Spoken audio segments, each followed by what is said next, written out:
Good morning. And welcome to the Unitarian Church of Evanston.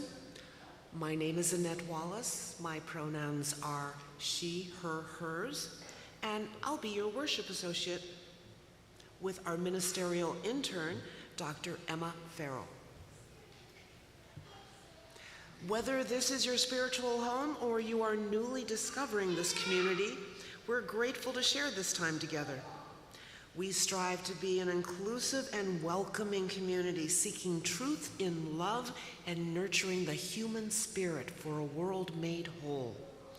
We are guided by our principles and values, which remind us in every moment and through every challenge that each of us is worthy of love, and that we are all connected through the vast and beautiful web of existence.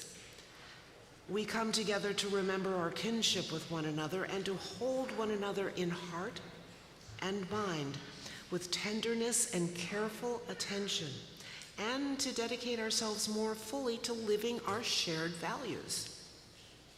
People of all ages are a welcome and important part of our faith community, and we're blessed to have children in the sanctuary for the first half of every service, and the entire service is for all ages about once a month. Today is an all ages service. The nest in front is our designated area for families with young children, where we have quiet fidget toys, like grandma's purse.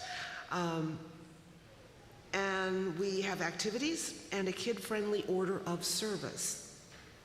Nursery care is available every Sunday in room 11 in the lower level, which you can access via the stairs in the back of the sanctuary. As part of being a welcoming and inclusive community, we have some information posted on the screen that will help orient you to UCE and our service.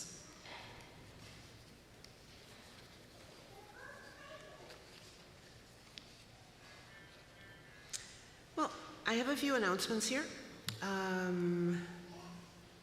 We are continuing to gather to shine the light with our signs on Thursday evenings. You should come. It's fun. Hate cannot drive out hate. Only love can do that, and only light can drive out the darkness. Please bring your positive and hopeful signs to stand on the corners of Ridge and Dempster on Thursday from 7 to 7:30. It's great. It's wonderful. And if you would like to join UCE's local response network, which focuses on emailing out notices about events in Evanston and within Cook County that invite people to show up, such as demonstrations and city council meetings, please put your name on the sign-up sheet at the program table at the back of the cafe area. It's back there. There are openings throughout the summer for volunteers to bring flowers for the chancel and light the chalice on Sunday mornings. So please check the newsletter for the sign-up link if you would like to participate. And now, let us settle into our shared time of reflection, celebration, and inspiration. As we begin our worship service, those joining us online are invited to gather your chalice as we join in beloved community. Welcome to worship.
The Unitarian Church of Evanston resides on land that was recorded as being transferred from the local Potawatomi community to the U.S. government in 1829. Shortly before, the Potawatomi in this area were forcefully removed west of the Mississippi. This land was then sold to white settlers. We remember the ancestors of contemporary African Americans, the individuals, families, and networks of Black people who built up our country's culture and economy, a role forced on them originally by enslavement. We acknowledge the impacts of the internet, of the intentional violence of the Middle Passage and enslavement, which echo through the generations and remain a reality today. We offer these acknowledgments as one small effort toward building long-term solidarity with contemporary communities. We commit ourselves to incorporate these admissions into our lives and turn our thoughts into actions. Please join in our words of shared commitment. We name these realities with honor for all assets, respect for our descendants, and gratitude for the land we use as sacred space. The flowers today were donated by Inspired by Flowers. Is it? Yes. And Dr. Emma Farrell will light the chalice, symbol of our living tradition, and please join us in saying the words on the screen. All that we have ever loved, all that we have ever been, stands with us on the brink of all that we aspire to create. A deeper peace, a larger love, a more embracing hope, a deeper joy in this life we share. Please rise in body or spirit and join in saying the words of our covenant. Love is the spirit of this church, and service is its law. This is our great covenant, to dwell together in peace, to seek the truth in love, and to help one another. And before we sing our opening hymn, I invite those of us online to say hello online, just say chat, hey. And those gathered in the sanctuary to turn to one another and maybe somebody you don't know and say hello.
Please stay after the service, if you would. Come back to us. It's so good to be together. It's so good to see each other and be in this community together. We invite you to please stay after the service to continue your conversations. If you are new to this congregation, to UCE, please stop by the welcome table, which is at the back of the sanctuary with the red tablecloth. And let's keep creating new relationships and building kinship among us. Please remain risen to join in the singing of our opening hymn, number 34, Though I May Speak with Bravest Fire.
So today's Time for All Ages story, you might notice that it was co-written between me and ChatGPT. So ChatGPT is a generative artificial intelligence software program. This is a new technology, generally speaking, and people sometimes use this technology to generate words or images or other things. And we're going to be talking more about artificial intelligence over the next year. So I thought that this might be a good way to just do a little experiment to see what it was like to use it and show you, for those who might not be as familiar, what it is capable of, at least in some respects.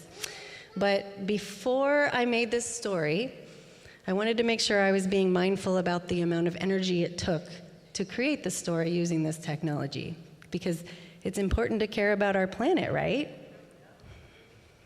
So from what I can tell, the research I did, the amount of energy it took to create this story with ChatGPT was about the same or a little bit less than the energy it would have taken if we had purchased a printed book. And it is unclear whether generating this book used more or less water than generating a printed book, but it used a small fraction of the carbon dioxide emissions. So just to give you a sense of what it cost to do this little experiment, and we can be in conversation about how this was for you. So let's read what I came up with. I called this Clara and the Printing Press. Clara was learning how to write from her father, who was a scribe. Scribes copied texts by hand, carefully painting each letter. Clara copied 1 page per day. Her hand was steady and her brush was delicate. Her father nodded his approval. Our work keeps our stories safe. One morning, a stranger arrived, cloaked and dusty. Could we get to the next slide, please? Thank you. This stranger carried a wooden box filled with metal stamps. These, he said, are for a press. It can copy whole pages in moments. The scribe stared in silence. But books take care, one said. Another whispered, won't this make our work useless? Clara stepped forward. She was curious. She said, may I try? The stranger smiled and showed her how to arrange the letters, roll the ink, and pull the lever. Clonk! A page appeared. Clara gasped. It works! In one morning, they printed more pages than the scribes made in a week.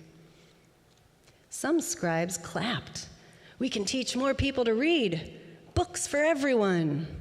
But others frowned. This will flood the world with careless words. What if people print lies? Someone said. A farmer held a book. My daughter can learn to read, he said.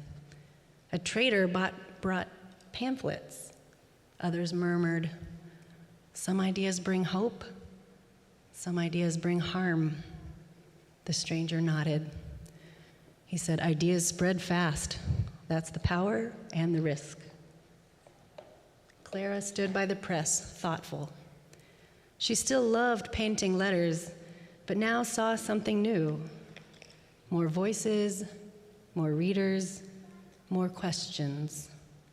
She placed her hand on the press and whispered, may we use this gift with care. And she understood. Tools can shape the world, but it's how we use them that tells the true story.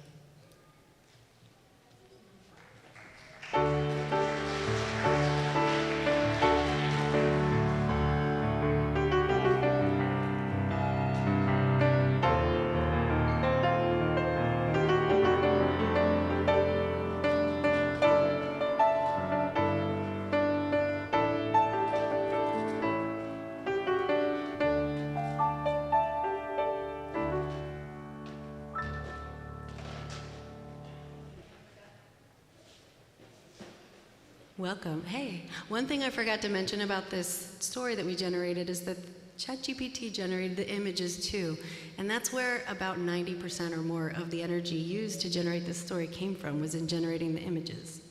I thought about not asking it to make the images just because of the energy impact, but I decided it was, at least for this one service, a worthwhile experiment just to give you an idea if you didn't already have an idea of what it can be used for. So, again, we'll be in continual conversation about this and about how we want to engage and what that looks like over the next year. Now, I invite us to settle into a shared time of reflection as we share our joys and sorrows. If you have a joy or a sorrow that you would like spoken aloud, you may write it in the book. The book is usually located at the back of the sanctuary before the service. You could also put it on the Google form on our website, or you can email one of the ministers. We listen to these offerings with tenderness and with respect. So let us all now quiet our bodies and voices to the extent that we're capable during this sacred time by breathing in together and breathing out. These are the joys and the sorrows that have been shared with us today. Patricia Lenore turned 80 on Friday, June 27th. Happy birthday, Patricia.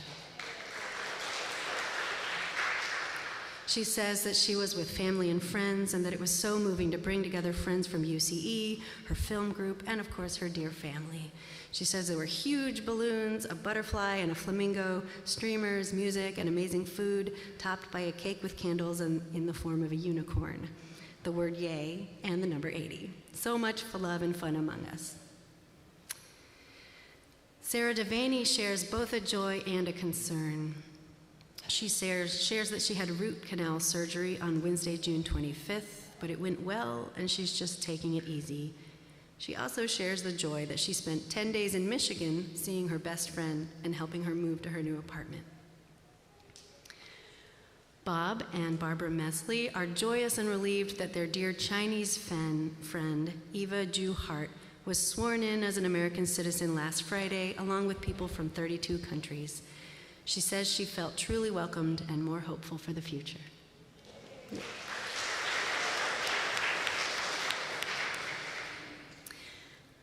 Annette's big brother, Howard, there she is. He turned 88 on Friday, surrounded by his children, grandchildren, great-grandchildren, and a wife of over 60 years.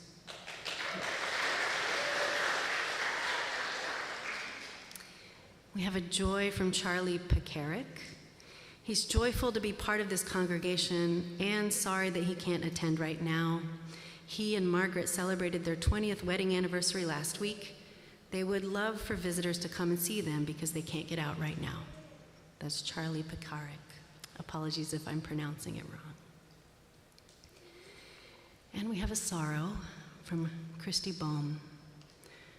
She says, my family and I celebrate my dad, Jim Bohm, who lived a life of love, kindness, and service for 89, nearly 90 years.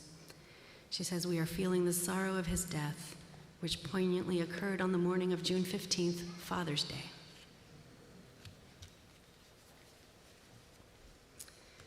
And in the book, on June 22nd, 1975, two young wide-eyed hippies got married. She made her dress and wore flowers in her hair. They wrote their own vows and were married outside. The families doubted it would last. Last week, Greg and Amy Grakowski celebrate their 50th wedding anniversary.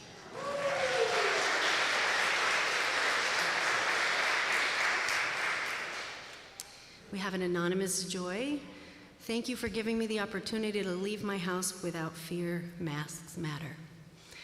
There are 3 services this summer where we will do mandated masking for those who need that. Rita Russo shares her concern and sadness over the U.S. bombing of Iran.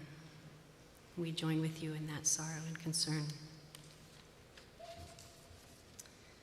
And finally, 2 joys from Gretchen Brester.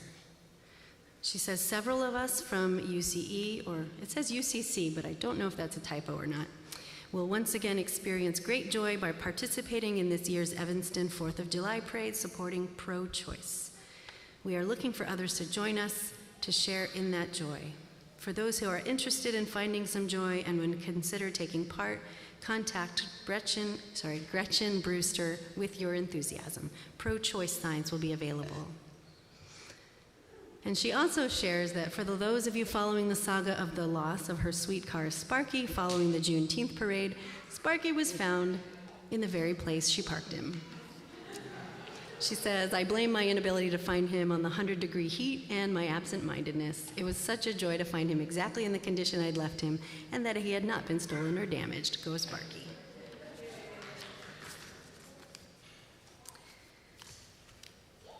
And we know, of course, there are many unspoken joys and sorrows in this place, some too tender or too raw or too personal, and we make space for each and every one of them. Sharing these concerns of the heart is part of the practice of beloved community. Together we expand our celebrations and lessen the burden of grief.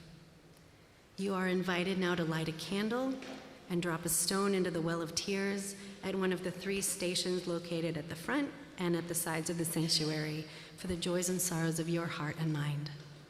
Please come forward now or at any time during the service, and if you'd like a candle brought to you, please raise your hand and one will be brought to you.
Please join me in the spirit of prayer and meditation. Spirit of life and love, of change and equilibrium, of birth and death and everything in between, we gather now in the sacred act of witnessing one another. The joys that buoy us, the griefs that shape us, the longings we carry quietly, and the changes we face. May we hold the truths shared today tenderly in our hearts, honoring the courage it takes to keep showing up and being known. May our witnessing deepen our compassion, widen our perspective, and ground us in courage. May it remind us that we are never truly alone. With gratitude for this shared moment and the opportunity to walk the path together. Ashe and Amen. And today is actually not an all ages service, so as we sing our children out, feel free to name the holy as you are moved, and our young people preschool through 8th grade are invited to head to their faith formation time with their adult leaders.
As we say in our covenant every Sunday, service is our law.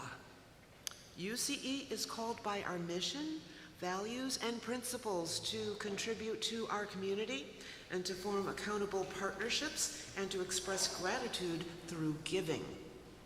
Today's offering will be shared with Unitarian Universalist Advocacy Network Illinois, known as UUANI. UUANI empowers Unitarian Universalists across Illinois to work for spiritually grounded, relationally accountable, and strategically effective action in solidarity with those most impacted by injustice. Those are big words, but you know what that means. You may text to give. You may mail in a check. You may put cash in the collection bowls or give from our website. If you write a check, please indicate in the memo line if your check is for the shared offering or some other giving. So now the ushers will come forward to pass the collection bowls down the rows, and please give as generously as you can and as you are able, and may what you give bring you joy.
Sam Cooke singing right now.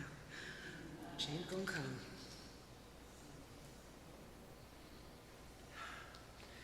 This is one of my favorite poets, and so I was really excited that Dr. Farrell selected this. I love Percy Bysshe Shelley, have since I was a little girl, and this is Mutability by Percy Bysshe Shelley. We are as clouds that veil the midnight moon, how restlessly they speed and gleam and quiver, streaking the darkness radiantly, yet soon night closes round, and they are lost forever. Or like forgotten lyrics, whose dissonant strings give various or like forgotten lyres, whose dissonant strings give various response to each varying blast, to whose frail frame no second motion brings one mood or modulation like the last. We rest. A dream has power to poison sleep. We rise. One wandering thought pollutes the day.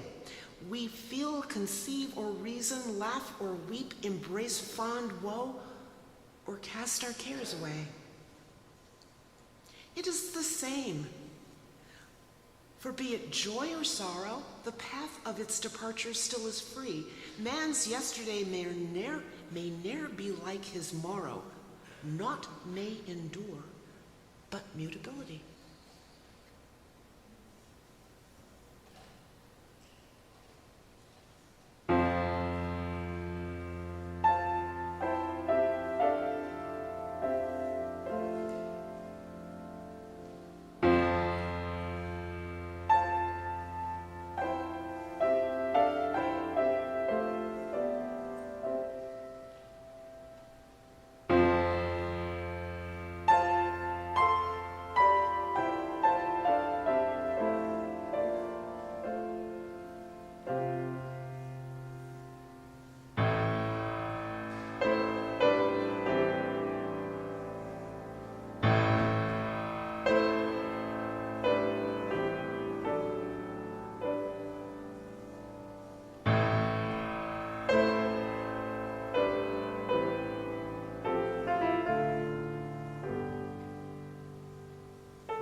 Thank you, Gregory. You know, I give Gregory like a couple lines, like, pick something that has this mood. And I tell you, he is just so good at his job.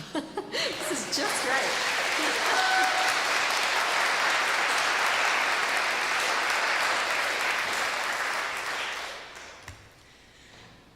So, for those who don't know me, I'm Dr. Emma Farrell. I go by any pronoun spoken with respect, and I am your ministerial intern for 1 more year.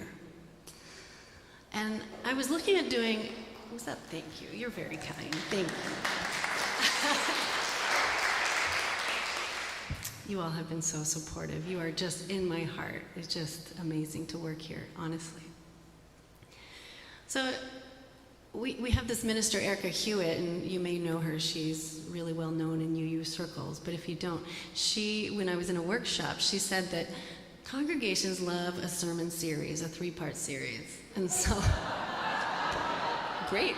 I wanted to do a sermon series this summer, and when I asked some congregants, should I do this, and when I suggested AI, there was just enthusiastic, unanimous interest about this topic. It's really relevant, it's here, people have a lot of different feelings about it, and often all at once. Fear, excitement, confusion, bewilderment, all the things. The pace of change these days is so fast, it really is, and it feels hard to keep up. It can be disorienting. It can feel like the ground is shifting underneath our feet. And the poem that our Annette read by Shelley, it reminds us that change is not only inevitable, it's woven into the fabric of our lives. I had this grad school friend when I was doing my PhD in chemistry. His favorite saying was, change is the only constant. Or as Shelley says, the clouds don't stay still, and neither do we. Yet in that freedom lies possibility as well. So today we're going to explore how we can navigate these moments of change with courage and with compassion, rooted in community together, because we are enriched by each other and we are greater than the sum of our parts. That's Biology 101 right there. Greater than the sum of our parts. We have emergent properties and we benefit from one another. This is meant to be a communal exploration, a conversation. I don't have an agenda except to just journey together. A few weeks ago, I set up a brief survey and invited folks to just write what they wanted to hear about with regards to AI, what was on your mind. I got 12 responses. I understand that's pretty good. I'm told that's pretty good for this kind of a survey, at least for the ways that I put it out there in the newsletter. But almost every answer I got carried some sort of concern or fear. And those very real concerns, they ranged from worries over environmental impacts, privacy concerns, misinformation, job loss, inherent bias in the way that these models are trained, creativity and copyright concerns, holding on to what it means to be human. People voiced worries about what AI would do to our society and our sense of meaning, as well as our spiritual lives. All of these concerns are valid. They're all worth talking about. But these concerns, they give me hope. They show me that, of course, we are engaged. We are a mindful people who want to engage in the world ethically, thoughtfully. They tell me that you care. We are both responsible stewards of our planet and of our mental and creative landscapes. So while some of us may feel overwhelmed, we are not disengaged. We are still trying to show up and live in alignment with our values, and I think that is beautiful. And I also think it is faithful. My personal definition of faith: courage in the face of the unknown.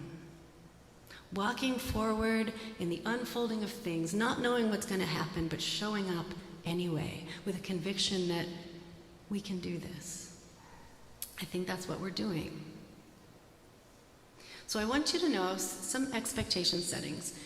The summer sermons about AI, they're not meant to be informational sessions or tech tutorials. There are better venues for that, which is why starting in the fall, I plan to have a series of workshops where we will talk together about AI, how it works, and more. So stay tuned for information about those workshops to come. But today I wanted to start, in light of the concerns and fears that I saw, not only in the survey responses, but in conversations with other people. Today I wanted to start with some grounding and some framing so that we can stay heart-centered as we proceed. So I think it's important to name the hard things first and get intentional about how we want to show up. Because amid all the noise and the novelty, we first need some spaciousness so that we're not just reacting. Space to reflect, space to breathe, and space to remember who we are and how we want to be. This, for me, is part of the beauty of this specific space, coming together at places like UCE and other places of mindful faith, that we try to step outside of the culturally sanctioned ways of being, the sense of urgency and productivity, capitalism and competitiveness. Here in these spaces, I see our role as reflecting, communing, and making meaning together. And this takes time. And I believe in us. I believe in us as Unitarian Universalists, as members of this beloved community, and as human beings navigating uncertainty together. Artificial intelligence may be relatively new, but the disruption it brings is nothing new. This is the next iteration. But how many of you have smartphones? If you have one handy, would you just raise it up? And if you don't have your smartphone handy, just raise your hand if you could. And let's just look around and see. Yeah, that's what I thought. If you wouldn't mind just keeping your hands up, I have a little survey here.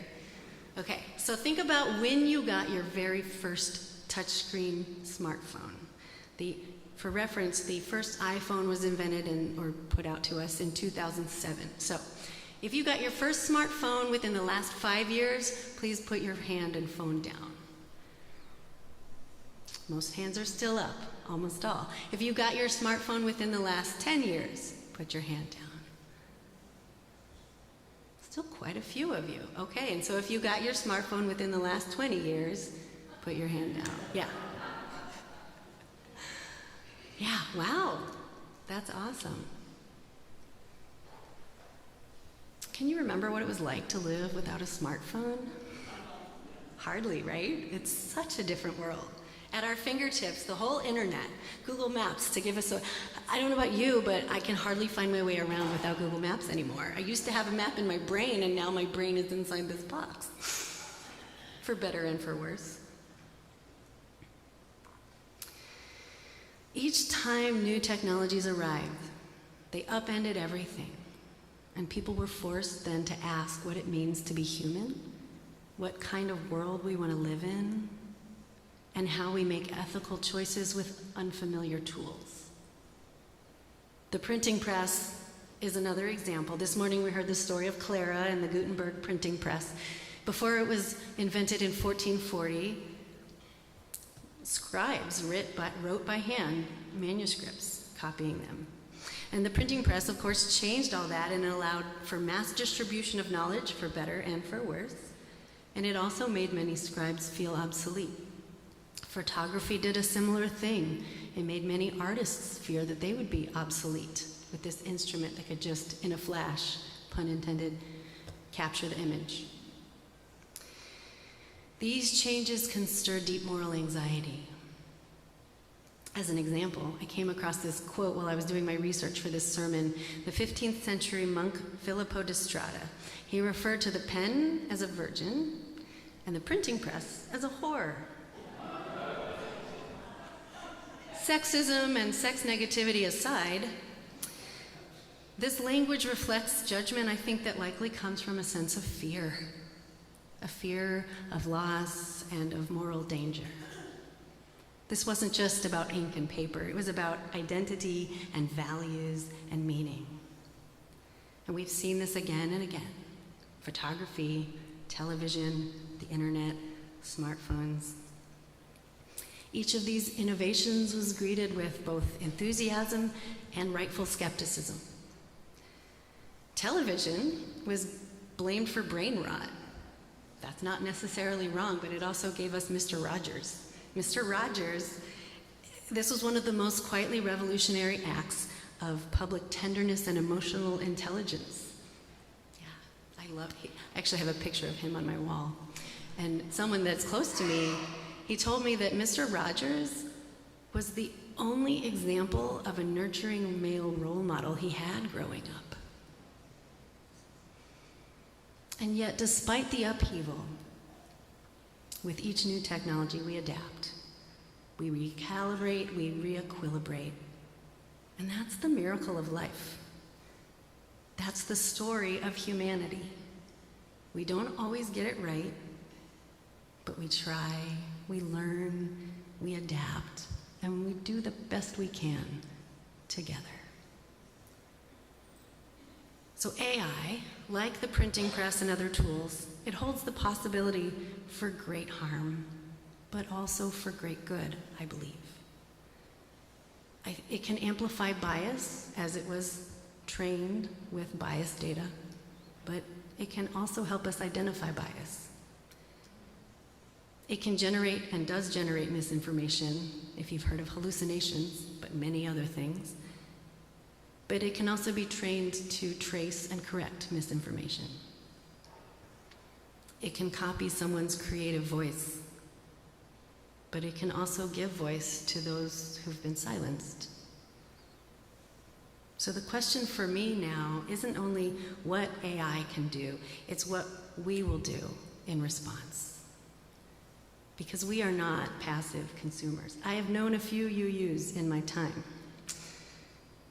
We are moral agents in the free and responsible search for truth and meaning. We are values-driven people, and we are discerning together. So this sermon series and the workshops that will follow, they're exactly about that, creative discernment, collective discernment. And I'm not an expert, I'm learning alongside you.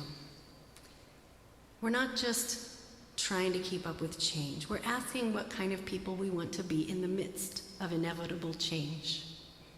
Because this isn't just about AI, it's about us. So over the next few months, we'll explore the ethical concerns that were raised, the environmental costs of training large language models, as well as the costs of engaging with them, the role of AI in copyright and intellectual creative property, privacy concerns, what they do with our data in the age of surveillance capitalism, the biases baked into the data sets that these models were trained on, the manipulation and spread of misinformation, and whatever else you bring that is on your hearts and minds. We'll also talk about the spiritual questions, because that's what we do. We'll talk about what it means to be human when machines can mimic creativity. We'll talk about how we build relationships of accountability and care in a tech-driven world, and how, if we decide to use this tech, how we would use it to further the goals of relationship and care, accountably. And we will talk about how to hold on to awe, attention, and critical thinking, as well as ethical imagination in the midst of automation.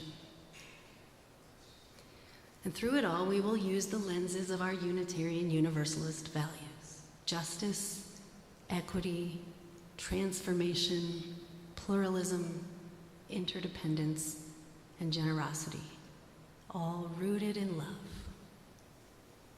We can't slow the pace of innovation, but we can slow ourselves, and we can gather in collective discernment and learn from one another. So, in the next two sermons in this series of AI, And in the upcoming workshops, we will go deeper and we will learn together. We'll listen to each other. We'll disagree sometimes. Hopefully we get to engage in generative conflict. But we'll stay in relationship. Because the goal isn't just about information, it's formation. And that's what they call seminary too. It's not just about learning, it's about forming who we are. It's formational. It's about not just knowing, but becoming and journeying mindfully together. I know some of us are excited, some are scared, some are skeptical. All those responses and more are welcome. You don't have to come with answers. Just bring your honest questions and your open heart. The work of discernment is spiritual work. And this particular medium, artificial intelligence, it's giving us an opportunity to do that work together in relevant and timely ways. And I don't know about you, but I am so grateful to be doing it together because I know that we will enrich each other. And if I was just doing this research on my own, it would be a small, dim thing compared to what we can create together in conversation. So may we navigate with courage and compassion. May we be brave enough to feel our fears. May we be wise enough to get curious. And may we be compassionate enough to act in love. And so may it be. Ashe and Amen.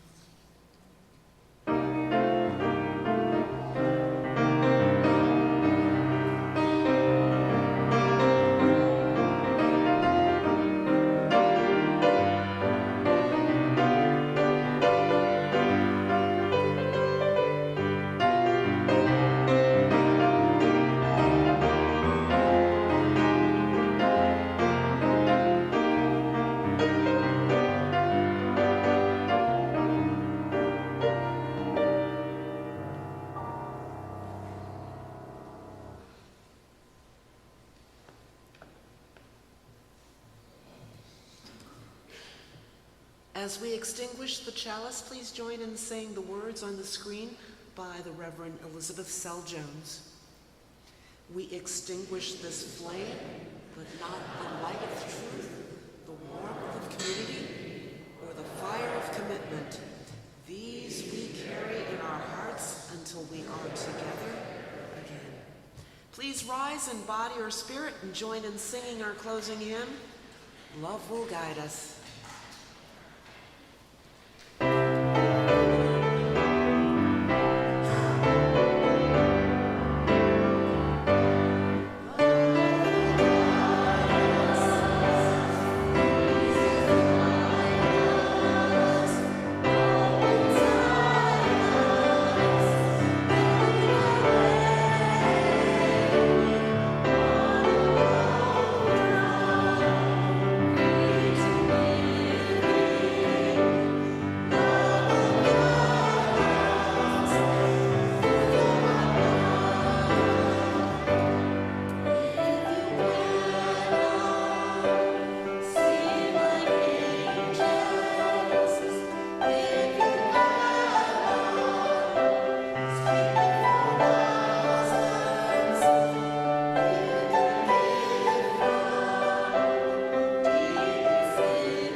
As we move through this world shaped by unsettling change, may we navigate with courage and compassion.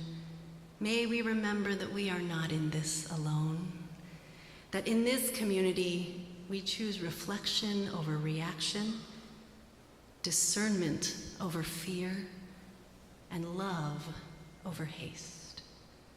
Let us go forth on this journey together, grounded, curious, and rooted in love. Go in peace. Go in love.